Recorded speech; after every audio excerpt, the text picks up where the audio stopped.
সব বাজারঘাট করে বাসায় নিয়ে এসে দেখি বাসায় অলরেডি হলুদের আয়োজন শুরু হয়ে গেছে। এই দিনটা ছিল ননদিনীর প্রথম যেদিন হলুদ ছিল সেদিন আমি আর আমার হাজব্যান্ড সকাল থেকে গিয়েছিলাম বাজার করতে।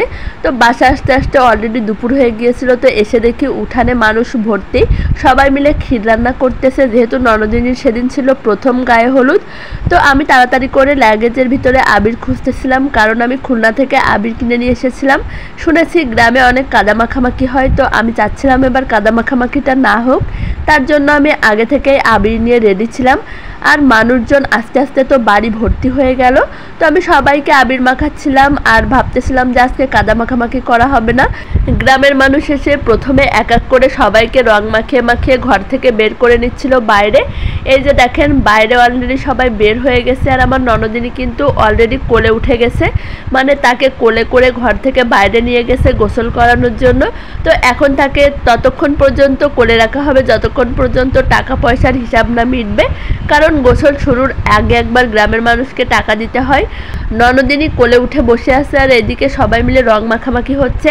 এই যে ননদিনীকে অলরেডি নামিয়ে দিয়েছে, তারপরেও সবাই মিলে রং মাখামাখি হচ্ছিল, অনেক বেশি মজা হচ্ছিল। এই রকম গায়ে হলুদের অনুষ্ঠানে আমি প্রথমবার অ্যাটেন্ড করতেছি, কারণ আমাদের ওইদিকে এত আমজাম হয় না, এত বেশি আনন্দ হয় না।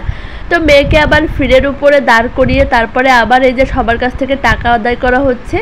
মেয়ের মা, ভাই, ভাবি, যত কাছের মানুষ আছে সবার কাছ থেকে এক এক করে এখন টাকা উসুল করা হবে।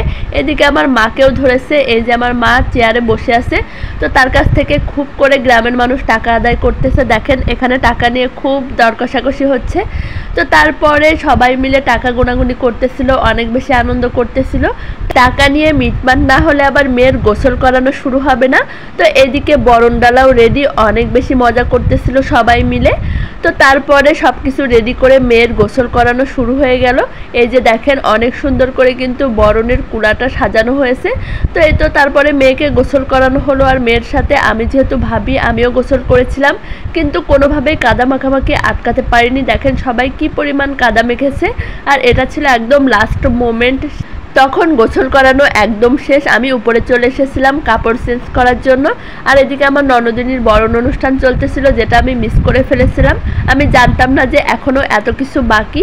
তো মেয়ের গোসল একদম শেষে আবার দেখেন একজন আসল দিয়ে টাকা চাচ্ছে। সব কিছু শেষ করে সবাই রেডি হয়ে চলে আসলো ক্ষীর খাওয়াতে। তারপর অনেকক্ষণ ধরে ক্ষীর খাওয়ানো অনুষ্ঠান চলতেছিল, সবাই মিলে অনেক বেশি মজা করা হচ্ছিল। তো অনেক সুন্দর একটা গায়ে হলুদের অনুষ্ঠান ছিল প্রথম দিন। গ্রামের লোক এক এক করে এসে সবাই ক্ষীর খাওয়াচ্ছিল, এটাও কিন্তু অনেক মজার একটা পার্ট ছিল। তো তোমাদের কাছে প্রথম দিনের গায়ে হলুদ কেমন লাগলো অবশ্যই কিন্তু কমেন্ট করে জানিও। আর এদিকে আমি কিন্তু ননদিনীর বিয়েতে আনন্দ করতে করতে অনেক বেশি অসুস্থ হয়ে গেছি, তোমরা আমার কণ্ঠ শুনেই বুঝতে পারতেছো। কি আর করা, তারপরে তোমাদের সাথে শেয়ার করে দিলাম। কেমন লাগলো জানাতে ভুলো না কিন্তু। আজ এই পর্যন্তই, আল্লাহ হাফেজ।